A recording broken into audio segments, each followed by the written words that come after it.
Spanberger, who did her response to Trump in Williamsburg the next morning, came to Manassas, and she was in the city schools. Looks like this is from the Facebook page. Manassas City Public Schools says, as part of Jumpstart's Read for the Record Week, the world's largest reading experience, our kindergartners are enjoying a special treat as the mayor and the governor here are reading to children. And I thought that was really neat. It was really neat to see the governor come to Manassas, read to the kids with the mayor. That's all nice and good. We love to see that. But what really stood out to me was every morning I get an email from the governor's office as that details her activities for the day, and right there, plain as day, yeah, the governor's going to be in Manassas today talking to kids, but no press. Sorry, no questions, because this right here, obviously a tough crowd. Yeah. I mean, and I'll tell you, I've covered governors at schools many times. Youngkin came to, I can't tell you how many times Youngkin came up here to school. I covered him at Colonial Forge in Stafford County. I covered him at elementary schools in Prince William County. And I sent an email out to both the governor's office this morning and the school division in Manassas saying, hey, listen, why no cameras? Why no press? I mean, this looks like a very fun, good news type of story. Why wouldn't you let reporters come in? And I have not heard anything from either organization, the governor's office or the schools. But what do you make of this, man? It just seems to me like this is an easy win, an easy photo op. Oh, they don't want any questions from you, because you're not going to ask them questions about kids reading. They're going to ask you questions about making the cost of running schools more expensive, and which means the property tax is going to go up in those jurisdictions. That's exactly what. I'm not speculating. That's what always happens, and that's what she's getting ready to do. I'll be happy and surprised and grateful if she doesn't sign the things I just mentioned into law. But the worst thing that Virginia could be facing is a Democratic governor who is poised to run in a Democratic nomination to be president. She has got to be more liberal than the Bernie Sanders and the Pocahontases of the world, and that is going to devastate us. And whatever damage she does, it'll take us years, if we're lucky, to undo it. If we can undo it, the Republicans would have to get the majorities back and the governorship to undo these changes in law that they're getting rid of the bans we have, or instituting more expensive policies. Yeah, she doesn't want to answer questions, Uriah. She wants to run for president. And teachers and her teachers unions and the unions, all their money, and I mean all, like 95% goes to Democrats now. It used to be a little more, not even close. It was never equal, but now it's just almost all, 90-something% of all of their union dues that go to politics go to Democrats. So what that is, those are extensions of the Democratic fundraising apparatus now. Well, as I mentioned earlier, there was a lot of talk about ICE on both sides of the State of the Union. Trump talked about the securing the border. Spanberger talked about untrained ICE officers going out in the communities. And so I pull up this article here from Virginia Mercury. Virginia Democrats sharpen focus on ICE limits after Spanberger's State of the Union rebuttal. Virginia Democrats were already advancing legislation to curb state cooperation with U.S. Immigration and Customs Enforcement when President Donald Trump took the podium Tuesday night to tout record deportations and declare the border secure. But a State of the Union address, Democratic Governor Abigail Spanberger pointed a rebuttal, have now cast those state-level efforts in sharper relief.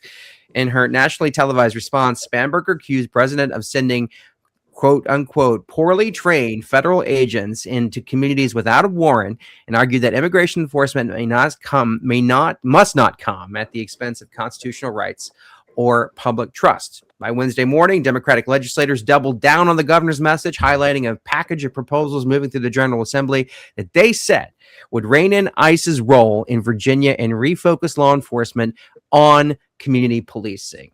Marcus Schmidt right there with the Virginia Mercury and his reporting.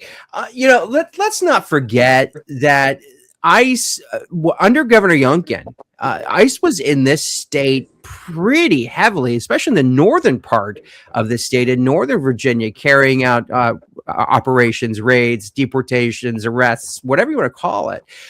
Virginia was in the spotlight there for a minute under former Governor Youngkin, and the first thing Spanberger did when she came in was sign that executive order that said no more cooperation with ICE.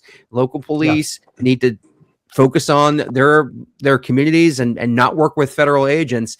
And so kind of what happened there? How did Virginia go from being in the spotlight and being noted for, this? I think we had a massive arrest operation in Manassas that was announced, or at least it was announced in Manassas anyway, at their FBI headquarters. But how did we go from being in the spotlight to not working with them at all? Well, first of all, she this is one of those examples of where they painted her as a moderate, but this was a campaign promise. And she was like you said, it was the very first thing she did. Her first executive order was to not cooperate at the state police level and to not mandate that localities do it. I think localities can do it. I don't think she mandated that they don't do it. I could have that wrong, but I think that's what happened.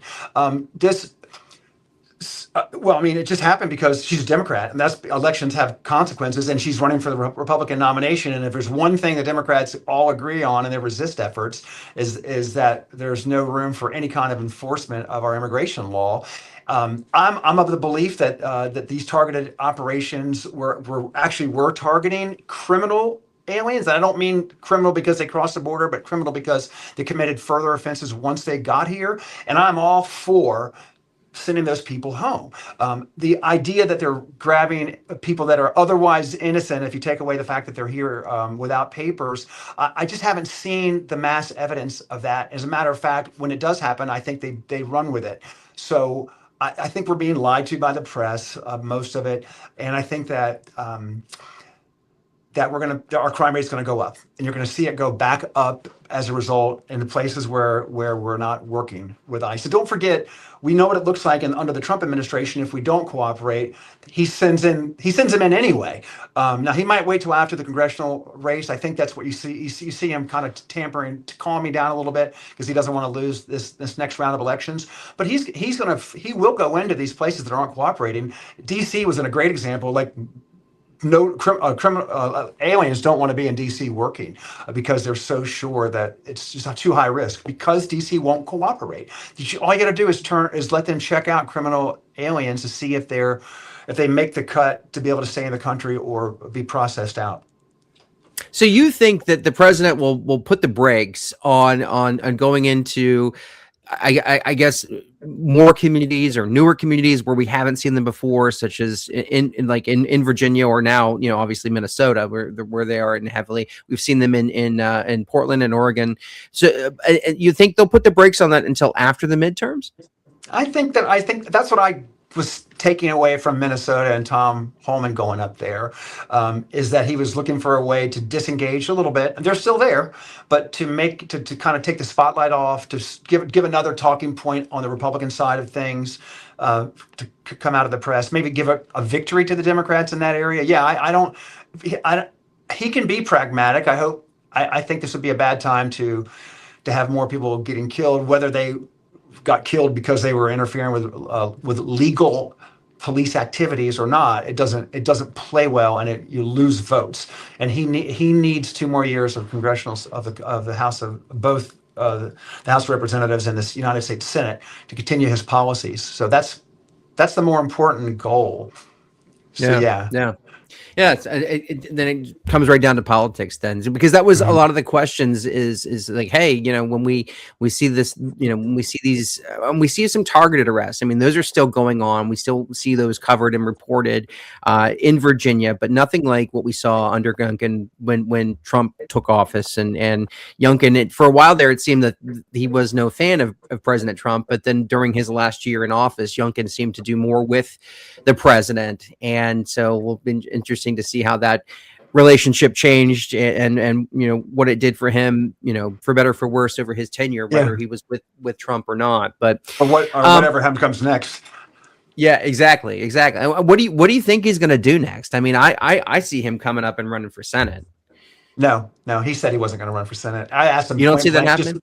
just me and him, and he didn't seem interested in that. Can you imagine this guy's an executive, half a billionaire, I think, something like that. He doesn't want to be one of 100. I think that the most likely thing is either if he can't get a good shot at vice president or president or maybe a cabinet level appointment, he'll run for Virginia governor again. And I would, that's what I think. He's too good. He got a bad rap, not just from Democrats, but even some Republicans for not being conservative enough. Sometimes those Republicans are just. I love them. They supported me. I'm Republican enough for them. I'm telling you, Youngkin's as good as Virginia is ever going to get, and he is a true Christian conservative. And I miss him, and we're going to miss him. If we can get him back, that would be great. But maybe he does something bigger if Rubio and the vice president don't steal the show. Yeah, yeah. No, well, we'll do a whole hour on Youngkin and his legacy and what it means for Virginia and where it has interesting left the party and left voters and